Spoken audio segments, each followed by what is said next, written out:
urusan dunia dan urusan agama. Wassalatu wassalamu ala asyrafil anbiya'i wal mursalin Sayyidina Muhammadin wa ala alihi wa sahbihi ajma'in. Wala hawla wala quwwata illa billahil aliyyil azim. Allahumma inna nas'aluka al-huda wat-tuqa wal-afafa wal-ghina.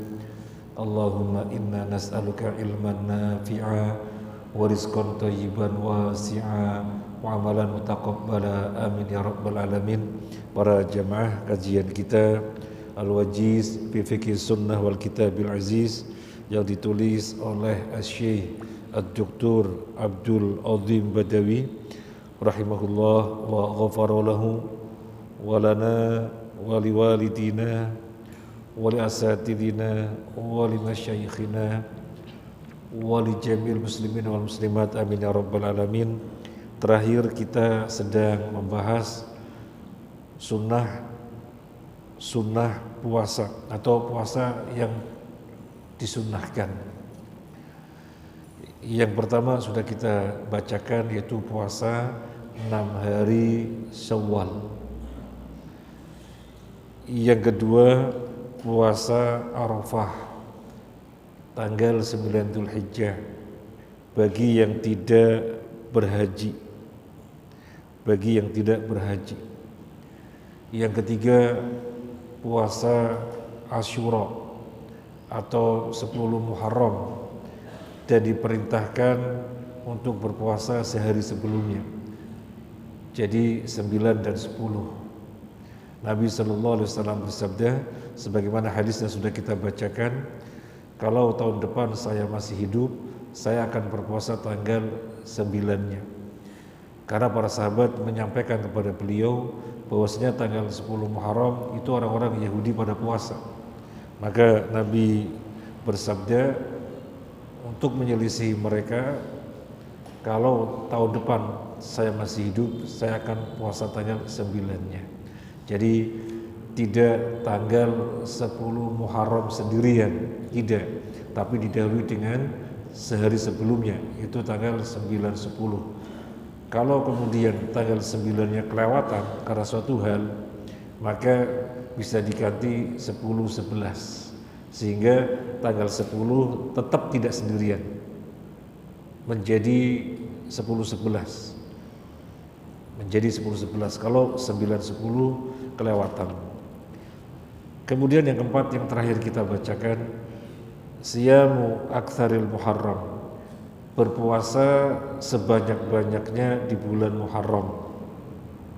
An Abi Hurairah taqala, dari Abu Hurairah radhiyallahu anhu dia mengatakan, qala Rasulullah sallallahu alaihi wasallam, Rasulullah sallallahu alaihi wasallam bersabda, afdhalus siyami ba'da Ramadan syahrullahil Muharram, seutama-utamanya puasa setelah Ramadan adalah puasa Syahrullah al-Muharram, puasa bulannya Allah, yaitu bulan Muharram. Waqtu salati ba'dal fardhu salatul lail, dan seutama-utamanya salat setelah salat fardu adalah salat malam.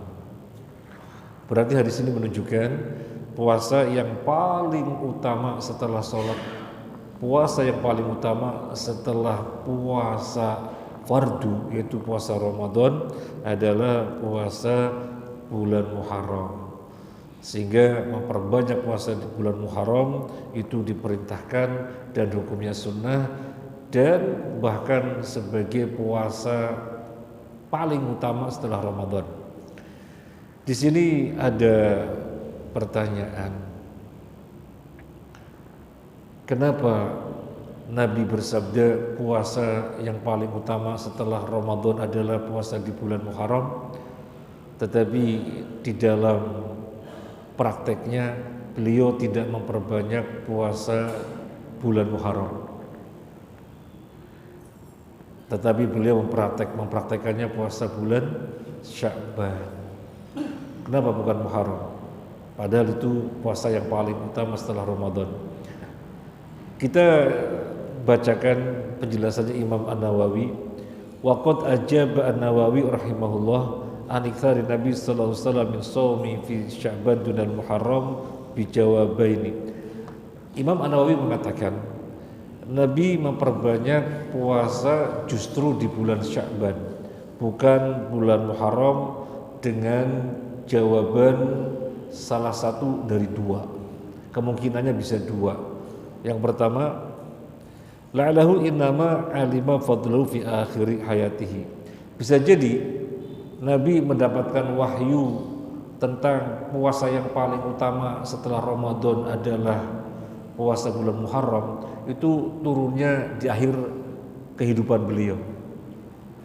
Ini bisa jadi wahyu tentang puasa yang paling utama setelah Ramadan adalah puasa di bulan Muharram, itu wahyunya turun di akhir hayat beliau, sehingga beliau belum melakukannya, belum memperbanyak puasa di dalamnya. Ini kemungkinan yang pertama. Watsani la'allahu kana ya'ridu fihi a'daran, la'allahu kana ya'ridu fihi a'darun min safarin aw maradin aw ghairihima. Atau bisa jadi setiap kali datang bulan Muharram pas selalu ada uzur.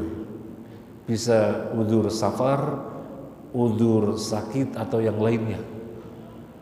Suka-suka terjadi bulan Muharram sehingga tidak memperbanyak puasa di dalamnya.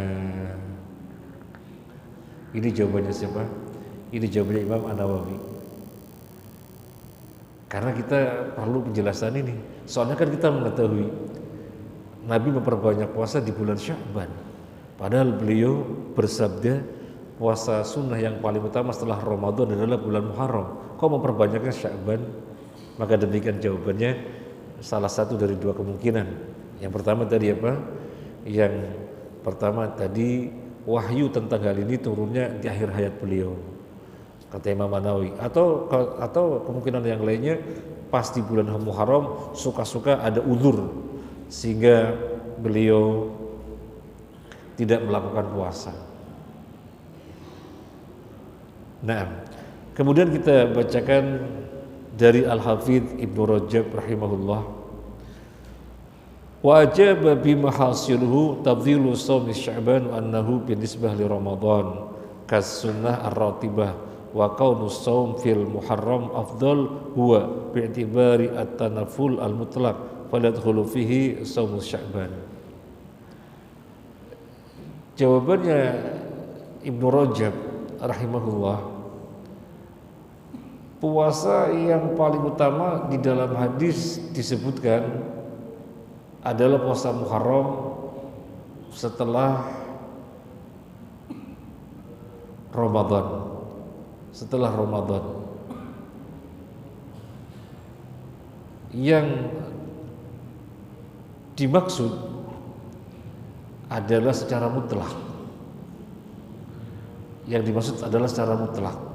Dibandingkan puasa-puasa sunnah secara mutlak, maka puasa bulan Muharram paling utama setelah Ramadan, paling utama. Jadi dilihatnya secara mutlak. Adapun puasa Sya'ban adalah puasa yang paling utama yang mengiringi puasa Ramadan, sebagaimana sholat sunnah rawatib. Ada qobliyah, ada ba'diyah. Qobliyah zuhur, ba'diyah zuhur. Ada qobliyah subuh, ada ba'diyah isya atau ada ba'diyah maghrib.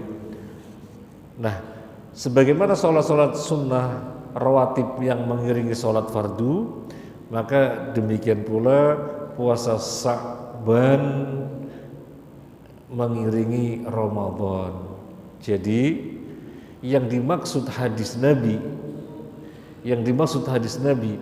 puasa sunnah yang paling utama setelah Ramadan adalah puasa Muharram, itu secara mutlak dibandingkan puasa-puasa yang lainnya dan tidak mengalahkan puasa Sya'ban. Jadi selain Sya'ban, puasa di bulan Muharram itu lebih utama dibandingkan puasa apapun, selain puasa Sya'ban. selain puasa Sya'ban. Karena puasa Sya'ban bagaimanapun puasa yang paling utama, yang mengiringi, karena dia mengiringi sholat, karena dia mengiringi puasa Ramadan, sebagaimana qauliyah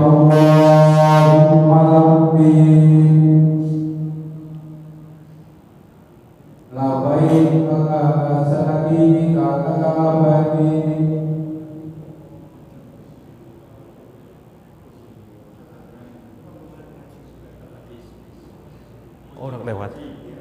Oh baik, kencang sekali.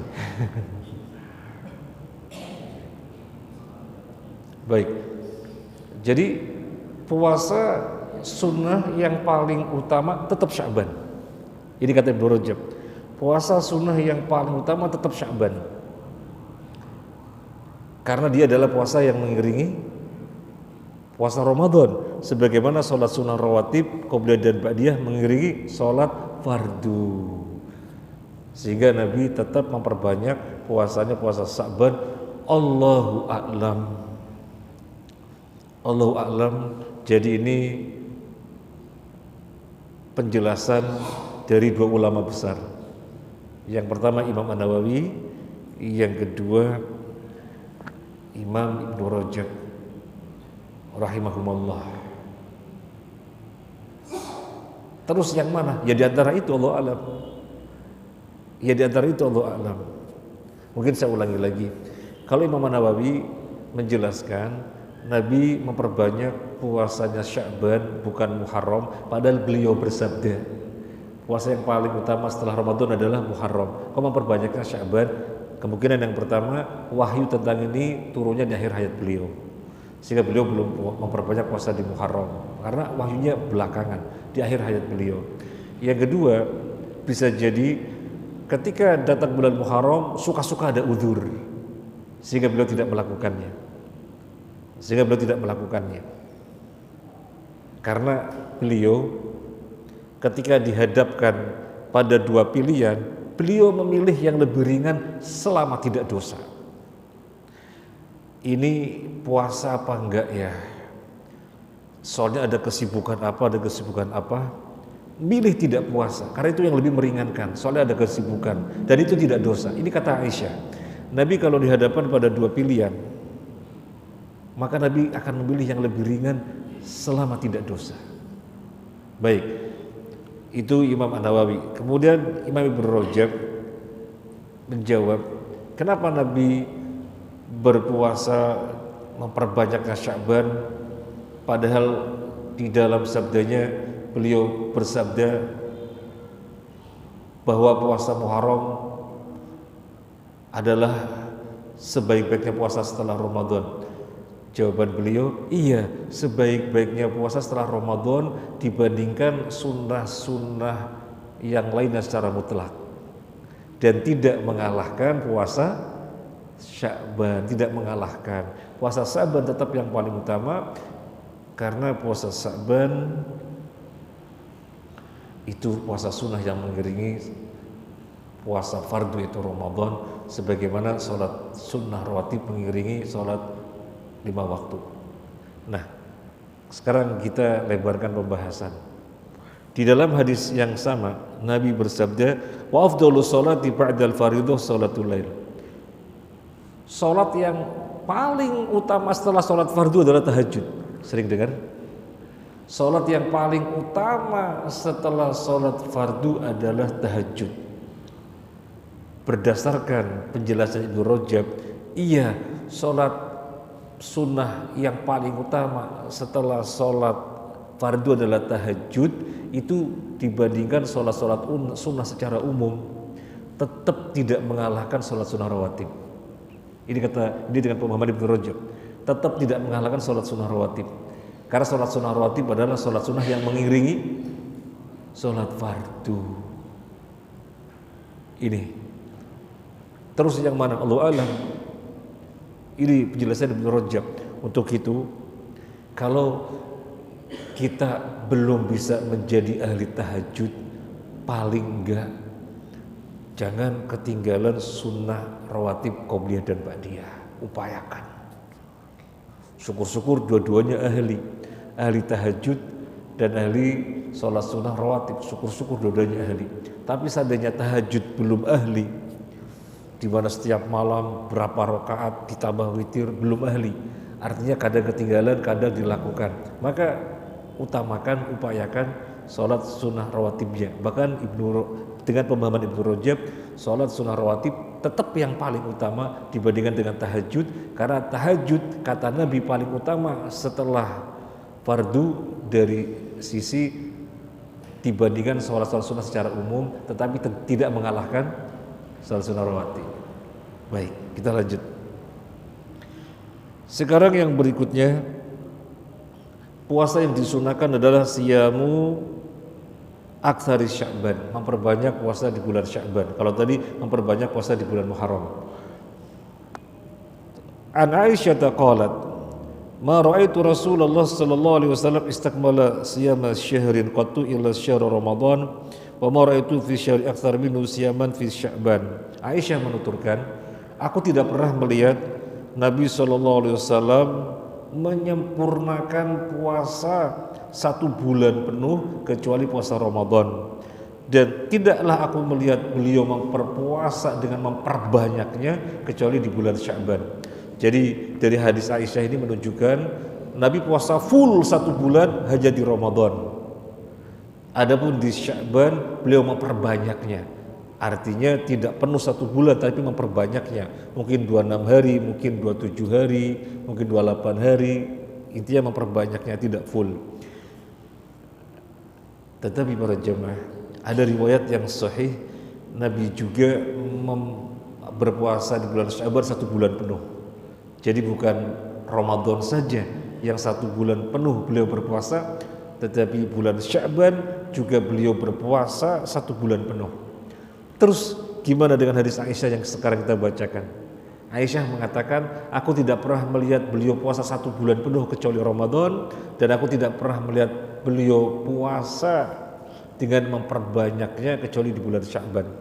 Berarti Sya'ban tidak 1 bulan penuh. Sementara dari riwayat yang sahih, Nabi puasa Nabi puasa Sya'ban 1 bulan penuh.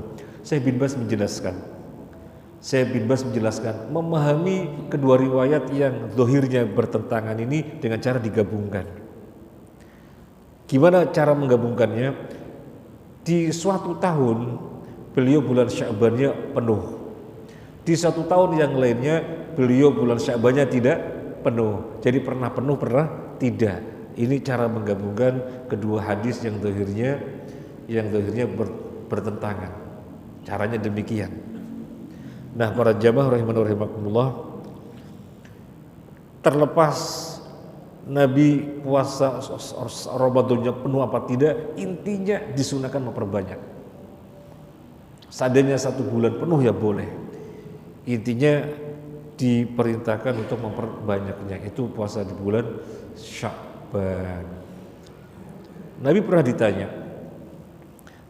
ditanya, kenapa engkau memperbanyak puasa di bulan Sya'ban, sementara di bulan-bulan yang lainnya aku tidak melihat engkau memperbanyak puasa? Apa jawaban Nabi? Insyaallah antum masih ingat. Nabi menjawab, bulan Sya'ban itu bulan yang orang banyak lalai. Soalnya dia letaknya di antara bulan Rajab dan Ramadan. Rajab itu Asyurul Haram, bulan yang sangat dimuliakan. Kemudian Ramadan, bulan yang paling istimewa. Sya'ban diapit antara 2 bulan yang sangat utama, itu Rajab dan Ramadan. Sehingga Sya'ban banyak orang lalai. Aku tidak mau lalai, maka memperbanyak puasa di Sya'ban. Tapi bisa jadi kita juga Rajab lalai ya. Bisa jadi kita Rajab lalai, gak lalainya hanya di Ramadan. Padahal kata Nabi, bulan Rajab bulan Asyurul Haram, banyak orang memperhatikannya. Ramadan juga demikian, bulan yang paling istimewa, orang banyak memperhatikannya. Nah, Sya'ban diapit, banyak orang lalai maka aku memperbanyak puasa di dalamnya karena tidak pengen termasuk yang lalai. Kira-kira kita lalai apa enggak?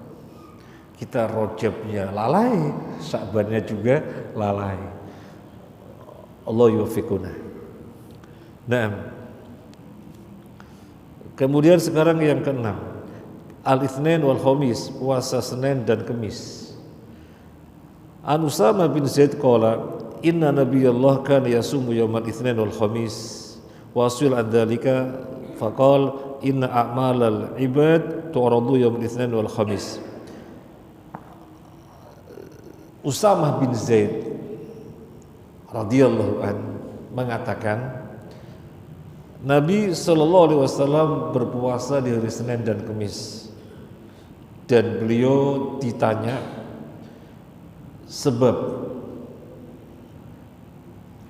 puasa Senin dan Kamis, maka beliau menjawab, sesungguhnya amalan-amalan hamba itu disetorkan, dilaporkan ke hadapan Allah setiap Senin dan Kamis. Hari Senin amalan hamba dilaporkan kepada Allah, hari Kamis amalan hamba dilaporkan kepada Allah. Maka Nabi mengkhususkan Senin dan Kamis dengan puasa. Kata Nabi, aku pengen saat amalanku dilakukan, aku sedang berpuasa. Berarti pengkhususan puasa dengan Senin dan Kamis ada dalilnya. Ada dalilnya. Dan Nabi menyebutkan alasannya, itu saat amalan manusia dilaporkan. Sekarang pertanyaannya begini, oh Senin dan Kamis saat amalan dilaporkan, Senin dan Kamis aku khususkan sedekah. Saat amalan dilaporkan, boleh apa enggak?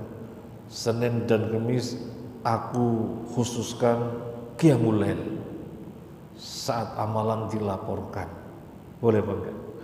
Senin dan Kamis aku khususkan untuk baca Al-Quran, khusus ini Senin Kamis saya baca Al-Quran yang banyak, salah satunya amalan dilaporkan. Syekh Sulaiman Ar-Ruhaili mengatakan tidak boleh, karena Nabi bersabda mengkhususkan puasa di Senin dan Kamis karena itu saat amalan dilaporkan, dan aku senang saat amalan dilaporkan aku sedang berpuasa. Jadi yang dikhususkan adalah berpuasa. Jadi yang dikhususkan adalah berpuasa. Bukan berarti kita gak boleh melakukan amalan-amalan yang lainnya, tetapi dengan mengkaitkan saatnya amalan dilaporkan, itu yang dikhususkan adalah puasa. Kata Syekh Sulaiman Ar-Ruhaili, kenapa gak boleh yang lainnya? Karena bisa saja Nabi mengkhususkan dengan sedekah, Nabi mengkhususkan dengan baca Al-Quran, Nabi mengkhususkan dengan yang lain-lainnya, sholat. Dan itu perkara-perkara yang bukan mustahil. Tapi Nabi tidak mengkhususkan dengan semuanya itu. Yang Nabi khususkan adalah puasa. Berarti yang dikhususkan amalan saatnya dilaporkan di hari Senin dan Kamis adalah amalan yang berupa puasa, tidak dengan yang lainnya. Dan Nabi SAW bersabda tentang hari Jumat. Tentang hari Jumat, janganlah kalian mengkhususkan hari Jumat dengan qiyamul lail. Janganlah kalian mengkhususkan hari Jumat dengan qiyamul lail. Oh, ini hari Jumat, hari yang paling mulia, aku pengen qiyamul lail di dalamnya, hari yang sangat mulia. Nabi melarang. Loh, kan hari khusus, hari istimewa. Iya, tapi dikhususkan dengan amalan tertentu, gak boleh sembarangan. Kalau mengkhususkan dengan amalan tertentu yang ada dalilnya, hari Jumat memperbanyak sholawat, hari Jumat mandi besar sebelum ke masjid, hari Jumat memakai baju terbagus yang dimilikinya untuk sholat Jumat, hari Jumat segera berangkat ke masjid biar mendapatkan shaf paling depan dan sholat, salam, terserah berapa rakaat sampai khotib naik mimbar. Hari Jumat ada sayembara waktu yang tersembunyi, yang disembunyikan. Barang siapa yang berdoa ngepasin waktu yang Allah rahasiakan itu, maka doanya dikabulkan. Ini penghususan dengan hari Jumat ada dalilnya, selebihnya nggak boleh. Sampai Nabi bersabda nggak boleh penghususan hari Jumat dengan qiyamul lail. Lu kan hari istimewa, iya betul, tapi penghususan dengan amalan tertentu harus ada dalil. Penghususan dengan amalan tertentu harus ada dalil. Nah, demikian juga Senin dan Kamis Nabi menyatakan saatnya amalan dilaporkan, maka aku suka ketika itu aku sedang berpuasa. Berarti Senin Kamis mengkhususkannya dengan puasa, dikaitkan dengan saatnya amalan dilaporkan. Maka tidak boleh mengkhususkan Senin dan Kamis spesial amalan tertentu. Wah, ini Senin dan Kamis saatnya amalan dilaporkan, saya akan banyak silaturahim. Pengkhususan silaturahim dengan Senin dan Kamis karena fadilah tadi nggak boleh. Kalau mau pengkhususan adalah puasa. Nah, sekarang yang ketujuh, salah satu ayam min kulli syahr, puasa 3 hari setiap bulan. An Abdullah ibni Amr qala li Rasulullah sallallahu alaihi wasallam sum min kulli syahr 3 ayamin. Sum min kulli syahr 3 ayamin.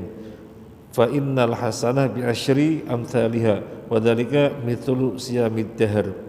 Abdullah bin Amr radhiyallahu an mengatakan, Nabi sallallahu alaihi wasallam bersabda, berpuasalah kamu setiap bulan 3 hari. Berpuasalah kamu setiap bulan 3 hari. Karena setiap kebaikan itu dilipat gandakan 10 kali lipatnya. Kalau setiap bulan 3 hari, berarti 10 kali 3 berapa? 300. Berarti seakan-akan Anda puasa 1 tahun penuh, kata Nabi sallallahu alaihi wasallam. Dengan berpuasa 3 hari setiap bulan, maka Anda seperti berpuasa 1 tahun penuh. Maka beliau Abdullah bin Amr dipesan agar jangan ketinggalan puasa 3 hari setiap bulannya. Wa yustahabu an takuna ayyama 13 asyrah wa 4 asyrah wa 5 asyrah, dan disukai 3 hari setiap bulan itu tanggal 13, 14, 15 disukai, yang disebut dengan ayyamul bid. An Abi Dzar qala Rasulullah sallallahu alaihi wasallam, ya Abu Dzar, idza sumta min asy-syahr 3 ayyam fasum 3 asyrah wa 4 asyrah wa 5 asyrah. Wahai Abu Dzar, kalau kamu berpuasa 3 hari setiap bulan, maka puasalah tanggal 13, 14, 15-nya. Sehingga yang utama setiap bulan di ayyamul bid. Ini yang utama. Seandainya tidak, yang terpenting 3 hari setiap bulan. Para jamaah, mungkin antuna ahli puasa sehingga memperbanyak puasa. Tapi bagi yang keadaannya puasa itu berat, kan ada sebagian orang yang puasa itu berat, seperti saya, puasa itu berat. Maka perhatikan hadis ini, minimal sebulan 3 hari, bebas ngambilnya di mana. Mungkin mau Senin, mungkin mau Kemis, terserah. Kalau bisa 13, 14, 15 itu lebih utama. Tapi kalau enggak, kita mau puasa Daud berat, mau puasa Senin Kemis berat, apalagi puasa-puasa yang lainnya berat. Yang penting sebulan 3 hari. Yang terpenting sebulan 3 hari itu sudah paling minim, dan fadilahnya seperti puasa 1 tahun. Allahu Akbar. Ini tinjauan syariat. Kalau mau bicara kesehatan, tanya ke dokter, dan sering sekali kita mendengar keterangan para dokter, memang puasa dibutuhkan, di mana alat dan sistem pencernaan butuh istirahat. Saya bertemu dengan seseorang yang umurnya hampir 80, sehat. Malah dia bilang ke kawan yang di sampingnya, ini teman saya umurnya 60, saya hampir 80, tapi saya kelihatan lebih muda kan, kata dia. Rahasianya apa Pak? Rahasianya puasa Senin Kamis. Kan sudah jelas alat pencernaan ini butuh istirahat. Saya sudah setua begini, kata beliau, gak ada pantangan makanan. Sate 2 kodi saya sanggup. Sudah mau 80 tahun. Makanan apa sanggup. Pokoknya Senin Kemis puasa itu kan menetralkan, kata beliau. Ya sisi kesehatan barangkali begitu, terlepas dari sudut pandang kesehatan, sisi syariat minimal kalau nggak bisa Senin Kemis maka sebulan ambil 3 hari. Puasa Asyura. Jadi kan di zaman Nabi kan ilatnya karena Yahudi masih banyak yang puasa di hari tersebut, maka dianjurkan versi Yahudi puasa 9-nya. Nah, apabila di zaman sekarang sudah nggak ada Yahudi yang puasa Asyura, apakah masih dianjurkan puasa sebelumnya? Pertanyaannya bagus sekali.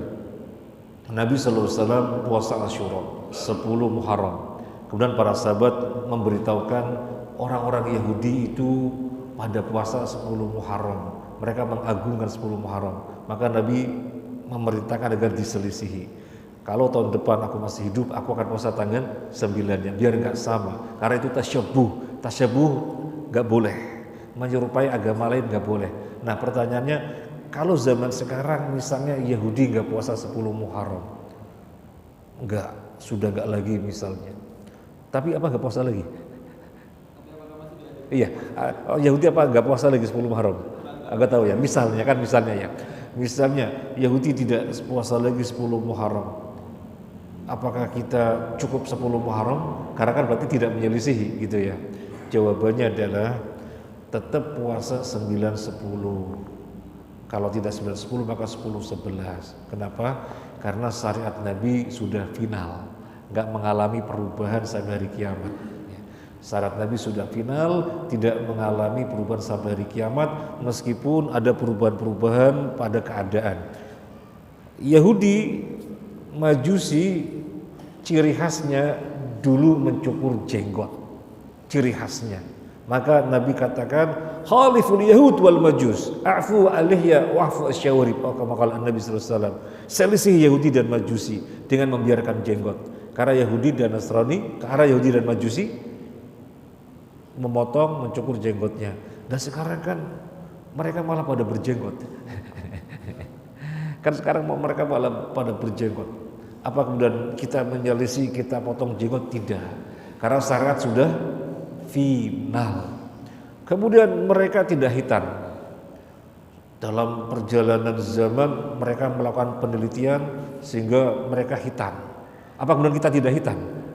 Tidak. Jadi syariat sudah final. Nah, begitu. Sekarang kita lanjutkan.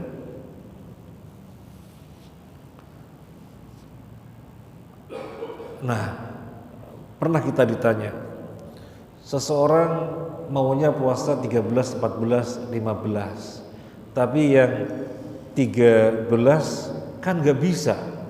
Soalnya hari apa? 13 gak bisa puasa hari apa? Hari tasyrik. Padahal setiap bulan mestinya 13, 14, 15 itu yang utama. Tapi 13 dari tasyrik. Berarti tinggal 14 dan 15. Gimana puasanya? Ditambah satu lagi biar 3 hari. Karena 13-nya tidak bisa, tambah satu lagi biar 3 hari. Dan pahalanya sama. Karena intinya 1 bulan 3 hari. Memang lebih utama hari tasyrik. Tapi kan ini ada uzur. Hari tasyrik tanggal 13-nya hari tasyrik, ada uzur, maka ditambah. Mungkin 14, 15, 16, mungkin 14, 15, 17, pokoknya ditambah satu lagi sebagai ganti tanggal 13-nya. Nah, sekarang yang ke-8, siyamu yaumin wa fitru yaumin, puasa sehari buka sehari, yang dikenal dengan puasa Daud. Ini puasa sunnah. An Abdullah bin Amr anna Nabiy sallallahu alaihi wasallam qala ahabu siyam ila Allah siyamu Daud kana yasumu yauman wa yuftiru yauman. Nabi sallallahu alaihi wasallam bersabda, puasa yang paling dicintai oleh Allah adalah puasanya Nabi Daud. Nabi Daud itu puasa sehari buka sehari, sum yauman wa yuftiru yauman. Hari ini puasa, besok enggak. Nanti besok puasa, besoknya lagi enggak. Terus selang-seling. Terus seperti itu. Terus gimana kalau nabrak hari haram? Kalau nabrak hari haram ya tetap tidak puasa. Misalnya hari ini berpuasa.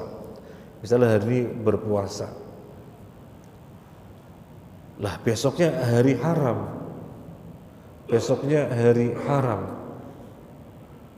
Ya hari haram tetap tidak puasa. Nanti dimulai setelah hari haram. Jadi bukan wah kan yang penting sehari puasa sehari enggak, sehingga hari haram tetap puasa soalnya saatnya puasa, enggak. Kalau hari haram tidak puasa. Kalau hari haram tidak puasa. Contohnya hari tasyrik itu kan tidak puasa 13, 14, 15. Apa kemudian ini kan saya kan puasa tanggal pas 12 Zulhijjah. Ya nanti jatuhnya tanggal 14. Padahal masih hari tasyrik, tidak puasa. Jadi kalau hari haram tetap tidak puasa. Tetapi kalau begini, hari Ahad pas puasa Daud, besoknya apa? Senin. Senin saya tak puasa, soalnya ngepasin Senin. Ya tidak, karena dia sudah puasa tertinggi. Puasa Daud dibandingkan puasa Senin Kamis, dia puasa yang paling dicintai oleh Allah. Maka Ahad puasa, Senin saatnya tidak usah puasa. Jadi tidak kemudian Senin ini pas ngepasin saya tetap puasa. Nanti Selasanya enggak begitu. Tetapi kalau benturan dengan hari haram memang tidak puasa. Nah, kemudian yang berikutnya Asyuru Dzulhijjah. 10 sudah habis waktunya ya. Mungkin singkat saja, 10 hari Dzulhijjah itu mulai tanggal 1 Dzulhijjah sampai tanggal 9 setiap hari. Yang paling utama setiap hari 1, 2, 3, 4, 5, 6, 7, 8, 9. Kalau 10-nya kan Idul Adha, hari haram. Jadi 1 sampai 9 alias 9 hari berpuasa setiap hari. Kalau misalnya tidak bisa, jangan kelewatan tanggal 9-nya yang disebut dengan puasa Arafah. Kalau bisa setiap hari. Ini saja, jazakumullah khairan, semoga bermanfaat. Mohon maaf atas hal-hal yang kurang berkenan. Subhanakallahumma wa bihamdika asyhadu an la ilaha illa anta astaghfiruka wa atubu ilaik. Assalamualaikum warahmatullahi wabarakatuh.